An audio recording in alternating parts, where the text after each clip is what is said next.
রে, আবার তো আসার সময় হয়ে গেল। তোরা সবাই রেডি তো?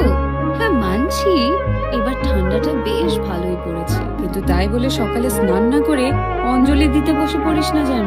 আরে শোন, পুজোর আগে কুল খেলে আমি ফেল করাই না, কিন্তু সারা দিন ফোন ঘাটলে আর কুল হয়ে ঘুরে বেড়ালে ঠিকই নাম্বার কম পাবি, তখন যতই বলিস না কেন। মা এবারের মতো পাশ করিয়ে দাও মা, এবার কিচ্ছু পড়িনি, পরের বার থেকে ঠিক পড়বো মা। কেন রে? পুজোর দিন সকালে অঞ্জলি দিয়েই পর ম্যাচিং ম্যাচিং শাড়ি পাঞ্জাবি পরে টোটো করে ঘুরে বেড়াস যখন, তখন মনে পড়ে না? আরে হতভাগা, এইটা আমার পুজোর দিন রে, তোদের ভ্যালেন্টাইন্স ডে না। আর আমার নাম ভাঙিয়ে তো দুদিন ভালোই ছুটি কাটাবি তোরা, সে যাকে। তবে আমি যাওয়ার পরে মন দিয়ে পড়তে বসিস, নইলে আমি কিন্তু পাশ করাবো না, বলে দিলাম। হ্যাঁ।